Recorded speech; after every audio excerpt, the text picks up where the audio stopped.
We wait for the Instagram feed. We're live on the other channels, so we're live right now. All right, cool. I'm going to start it on Instagram in a second here. So, yeah, go ahead. All right, welcome everyone. Yeah, thanks for joining us for another episode of Pocket Pro Sales, right? Pocket Pro Sales. Pocket Pro Sales. What is it? Pocket Sales? Pocket Pro Sales. Pocket Pro Sales. That's right. Okay, cool. So, yeah, so we're just kind of jumping on today to talk about, Pebble Beach and some of the cars that have sold at, RM and Broad Arrow and stuff like that. There's some pretty cool cars that have sold, and it's good to track these kind of things if you're looking to get into this industry and create a profession of brokering cars. You got to know what cars are, the market, what the recent ones have sold, and those sorts of things. So so I'm interested to see. I've been following some of it. I saw a manual Murcielago, which is like super rare. Do we know whose auction that was? I don't. But it went for like 1.5. I was just like shocked. 1.4 ish, something like that. Mid ones, and I was kind of floored by that. That seems crazy to me. Yeah. But it just goes to show anything that's like naturally aspirated and a manual is you're just going to kind of see it just keep going up and up and up and up over time, especially the limited edition ones or anything that's like like a manual Mercy, of course, will go up. I'm seeing that a 1990 F40 sold for 2.425. Whose auctions are these? Because I'm on the RM Sotheby's site. I've got the Haggerty pulled up. This is, let me see here. That was Broad Arrow. So this is Broad Arrow. Okay. Let's look at. You want to take a look at RM? Yeah. Who do we want to start with, RM or Broad Arrow? Whatever. Let's start with RM. I've got that one pulled up. RM, cool. Let's do it. Yeah, let's see what are the different views we've got here. This is probably the best view. Just do all 100. Yeah, Dakar. Oh, children's cars. Got a couple kids' cars. That's pretty fun. Really? That's cool. 59 Corvette, GT350 for $98,000, GT500 Fastback for $154,000. I don't feel like that's a good price. Don't the Resto Mods go for like way more than that? Didn't you sell an Eleanor Resto Mod? I did. Yeah. What was that? A GT500 Fastback? Yeah, look at this 911 Speedster. Oh, look at this Rolls-Royce limousine. Oh, that's so cool. That's pretty badass. Let's see. What are some of these big cars? A Carrera GT. So Carrera GT sold with 5,800 miles, sold for 1.35. It's an 05. I'm gonna see if there's like a website. Are you on a website that like has like the top? Yeah, I'm on. Haggerty has a link for the top 10 most expensive cars at the 24 Monterey auctions. Oh, there you go. Let's do that. So, and by the way, anyone that's looking at brokering, a good tool to have on your phone that's free is it's called Hammer Price, and you can basically go through. I don't know if you can see this. Not really. Oh, here I'll pull it up. I think I have the link. Oh, it's so cool. Yeah, you can basically see all the auctions. Yeah, there you go. All the auctions, the prices. You can click into each one and like see the car that sold. So if you're trying to price a client's car, you got to track all of these things to find out what the market is, right? Has it gone down? Has it gone up? Right? And you can use that information to you just use it as a tool, right? To like kind of push a client one way or the other. So let me drop in this other screen. The top 10 most expensive cars. Here's a Haggerty article. Let me zoom out a little bit so we can see it. Yeah, of course. Okay, Porsche 356, 4.3. Whew. Jeez Louise. That's amazing. I don't know those old like Porsche race cars. That's a pretty cool one. That was Gooding that sold that. Yeah. Ooh, another race car. Yeah. Another race car for $5.1 million. Another race car. Yep.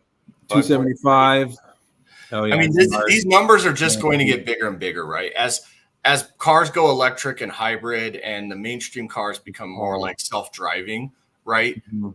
It's basically going to become more and more elite levels of art, right? Yeah. If you get a naturally aspirated manual, that's going to be a big deal, right? Yeah. In my this F50 is a really big deal. 5.5. Okay. 5.5 for an F50. Yeah. They're just all going up. I mean, like, and it's funny because when I work for Ferrari, I have like a price in my brain of like what these cars are worth, you know, and I've just over time been tracking it, and it's just like yeah, I remember when these were like 2.5 mil, you know, and F40s were like sub 1 million. Yeah, they were like 700 grand. Yeah, because they produced a lot of them. That's the only thing with the F40. I love that car, but they produced a lot. You know, they make like 1,400, 1,395. Yeah, like what is it? The official number is 1,395. Yeah. But I mean, aren't there more VINs than that? It's the like Probably. Sneaky Ferrari way. Like the Enzo. Yeah. Yeah, like the Enzo. Okay, Ferrari 250 GT. Wow, that's an insane price. Long wheelbase. What did it get? 5.6. Yeah, that is expensive. We had one of those at Ferrari Beverly Hills a while back that was really nice. Probably in the 4s, 3s. At the time, it was like, yeah, like I think low 3s we were asking. Yeah. Yeah. Ren version. What's a Ren version? It's just a racing spec. I don't know. The Porsche world is not my. I know. I really need to learn more about the 911 world. Yeah. GT40 lightweight. Nice. Oh, that's sweet. 7. Jeez. 7 point. Is that like a prototype or something? That's wild. It's not a Mark II though, because the Mark IIs are the most expensive ones. Huh. Interesting. The lightweight. Damn, those are. I mean, it's a cool car. The movie is like pumped up the price of those. That's another thing that's really funny is like a lot of markets like follow media, right? So like the Countach, you know, the white Countach is like you can sell it for almost double regular price because it was in Wolf of Wall Street where he's like super drunk and high and stumbling out of it, and the price of that went. I mean, just even Countach's in general almost doubled in price after that movie. It was crazy. 55 410 Sport Spider. I honestly don't know. It kind of looks like an old school Testarossa, but I don't know a ton about those, honestly. I mean, I guess this one had Carroll Shelby drive it at a race, so it has a resume. No. But I mean, 15 or what? 12.9. I mean, that's an insane price. Alfa Romeo, 14 million. Whew. Jeez, that's big boy money. Another California. Yeah, short wheelbase Cal Spider. Yeah, that's big money. Yeah. Okay, those are the top 10 right there from Hagerty. Wild. Super wild. Let's jump over to Hagerty's site. They did an auction. Obviously, and there's some cool cars on theirs. Like, let's see. I mean, we're looking at the top cars, but it's really good to just even track like an example. There's like a Bentley Azure, right? Yeah, sold for 95 grand, but like that is very useful information when a client has like right here. So we've had a client hit us with a couple De Tomasos, right? Yeah. One of which was a Pantera, and this one just sold at 75 grand. That's a great comp. There you go. Yeah. Right there. 911 Turbo S right here, 665 grand. Wow, I had no idea they were that much. The slant nose didn't sell. You got an E3.4 AMG. What is with that Turbo S? What? Is that a special car or something? I don't know. I don't know Porsches. Where's our Porsche guy? We need to get a. I know. All right, that's we're gonna work on that. Let's find a 911 guy and get him in here so we can. Jeez Louise, what? He'll be like, oh yeah, they only made 10 of those. And Turbo S. Okay. Wow, these Dakars are still holding their value relatively well. Yeah, not bad. Not I bad. thought they were going down. Rough Turbo R Limited 1.7. What did that SLR go for? 300. Okay, that's all right. That's not bad. That's decent. 550. Maranello. 268. We had one of these on auction. Hold on, I'm going to pull this up. 550 Where for were we? 268. Jesus. Yeah, I remember when those shot up to like 150 and they were like $75,000. They shot up to 150 and we're like, whoa, like that's wild. You need to And see now if this is. Oh yeah, they were all manuals. It's not even worth checking. It's like that's we need to check. definitely manual. Yeah, 575 was the next version that had some F1. the F1. So this roof, is it roof or rough? I don't know how you say it. I think roof. Yeah. Is there a roof there? Oh, I know. 1.7 million. What makes this so special? Is it? It's got to be a roof. It's got to be a limited. Yeah. Roof bin, 1 of 7, limited extent. Okay, there we go. Yeah. So that makes Irish sense. green. That is a beautiful color. Yeah, it's a Turbo R. I mean, look at that thing. That's I'll be cool. honest. I've never been the biggest fan of roof kits. Mm-hmm. Just the general design of them, but this is pretty beautiful. Yeah, that's a cool car. And then did the GT sell? That's shocking. It sold it. Wow, that's low. Can you click on that Ford GT? Yeah, that is shocking. With 150 miles. Weren't these going in the millions recently? Yeah. Let me go up to classic.com and see where they were at. Yeah, that's wild. I thought they were a mill. I mean, I guess now they're dropping in price. I mean, it kind of always happens with any car, even if it's limited edition. Like long term, that's going to have some really good resale value. But you got to after the first say 7 to 10 years, it just gradually depreciates, and then eventually it jumps up after 15, 20 years. Mm-hmm. Man, that's crazy. So every Mustang that's a really good buy now in my eyes. I can't believe the Weissach sold for 2.4. Yeah, that's pretty crazy. Yeah, I know Graham has a few of those. Graham Rahal. He's got both Carrera GTs and 918s. And this Pista sold for $665. That's actually a great price. Speaking of white Countachs.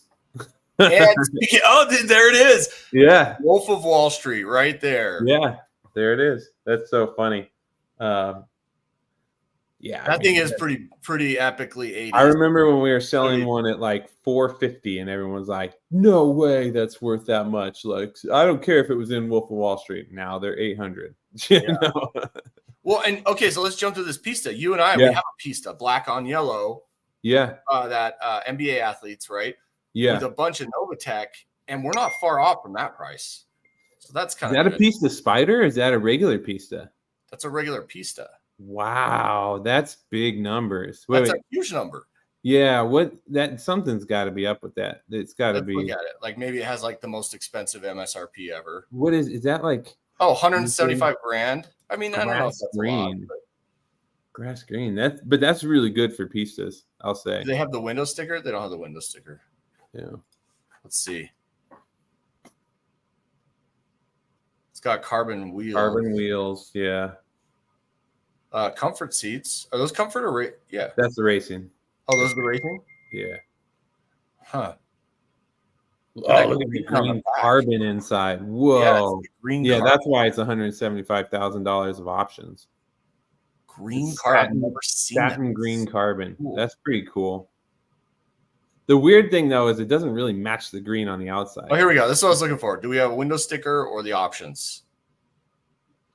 No, just a shot of the we gave us a shot of the options, but not close up. Okay. All right. Well, cool. That's good. That's good for the Pista market, Yeah. That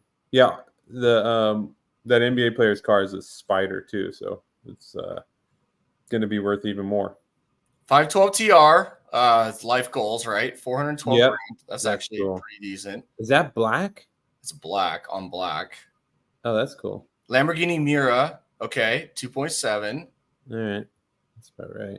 300 SL. The old Ford GT for 470. Hey Phil, this is like this cabriolet with butterflies. It's like your jam, dude. That's just like screams your me. perfect daily driver. Yeah, just cruise that through the Castro, you know. Yeah, I think that's a West Hollywood car if I've ever seen it. Or West Hollywood, even better. Yeah. Oh man. Let's see, another slant nose. 911 Speedster. Oh, what did that Barchetta do? I'm curious. I've been saying to Anthony. Down here. Sold Didn't after sell. auction. Sold after auction. Dang. Okay. I'm curious what that did. Maybe there's another one that sold. Yeah, there were a couple Diablos in here. Yeah. And the Mercy. Those old junker. So when I worked at Lamborghini, I had to sell like some of these old cars, like a Diablo VT Roadster, which was just like mechanically just the worst thing in the world. Mm-hmm. Or some of these Gallardos, and now they're starting to go up. It's wild. Like nobody. I mean that was probably one of the toughest times to work for Lamborghini because they hadn't come out with the Huracan yet, and they hadn't come out with the Aventador yet. So we were selling like a Gallardo that had been out like 12, 13 years. We've been in Murcielagos that like, had been, God, I mean, they were, same thing. They're probably out for 10 years. Look at this. That's why. Look at that. Gated manual right there with the V12. Yeah. Right? Yeah. Anything with a gated manual and V12 is going to go What up. did that Bugatti sell for? We have a Bugatti, actually. Ours is way more than that. 1.2. Okay. All right. Well, that gives me a good barometer. Were we at 1.7? Yeah. He wanted 1.7. So we'll have to go back to him and say, hey, here's the market. We don't make it. We just have to abide by it, right? Because everybody sees these auctions, and so when you're buying a super expensive car, they're going to look at this and go, all right, there's the market right there. So anyways, what did that Enzo sell for?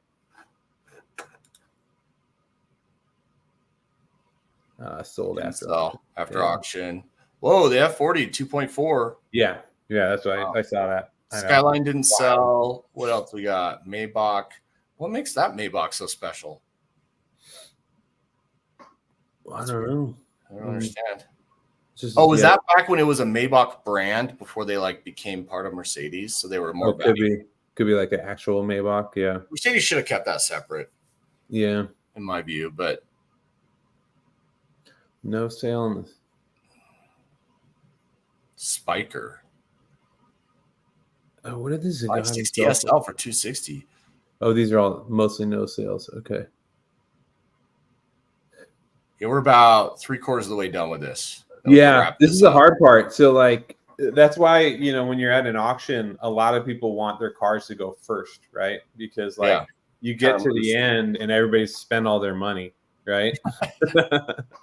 Everyone's because that's what happens, right? Like they're tired of lifting their arm. They're like, I'm just over this. Well, literally, their business model is to get all these people together, get them drunk, and then just do a dick measuring contest, right? Yeah. Like, who's the biggest swinging dick here, right? Like, bid on these cars, and everybody like goes in there and they're bidding on these cars, and then they kind of like are like, shit, all right, I bought 4 cars, kind of out of money, like.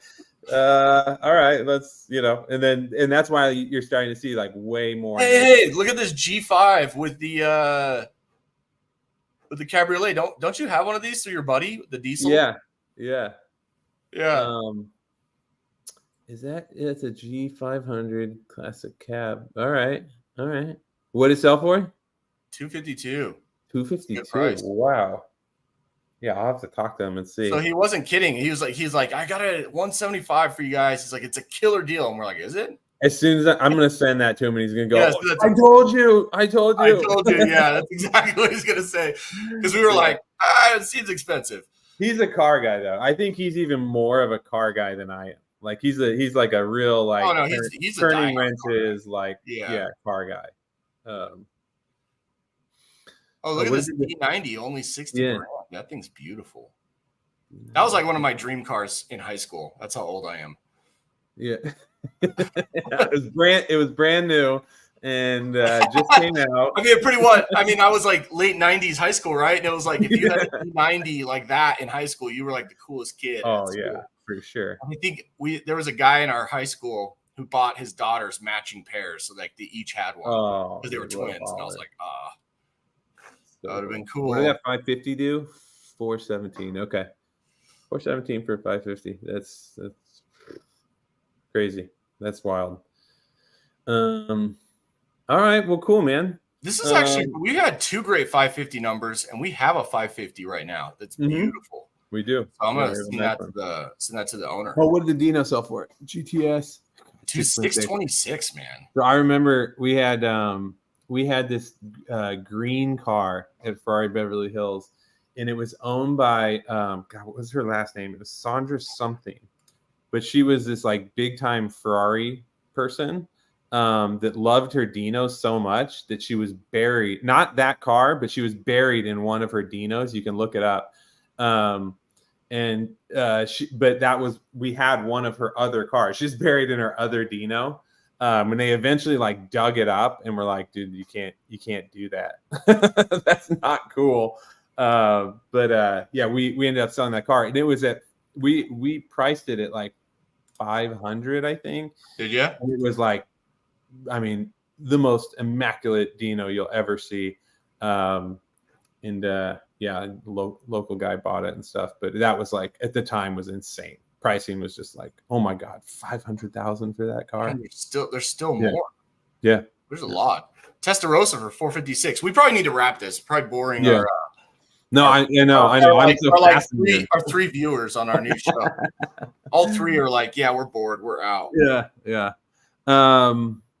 But yeah, I mean, shoot, I could do this all day because these are like pretty fun. This is like what you have to do, like back to somebody that wants to become a broker. You got to know all this stuff. You got to know the details of all these cars and who's owned it, because when it comes to, I mean, any of these cars, right? You get a 330 GTS, like you need to know that like one of them didn't sell. At this thing, and why didn't it sell, and like all the story behind it, because when you go to talk to a client, like part of what you need to do is to work them down in terms of their expectations of pricing, right? So anyways, so this is like all good information. We could do this for days, but I guess we won't bore you guys. Let's wrap it. Okay, thank you, everyone. Yeah. And feel free to like reach out to us too if you guys want to see more content or have us talk about certain things. We're really an open book. We're kind of here to help you guys learn, and reach out to us through. You can do it in the Pocket platform or through social media, and we'd be happy to respond or talk about things live. So just reach out to us and let us know. But yeah, thanks for tuning in, and we'll see you guys later. Okay, see ya. All right, later.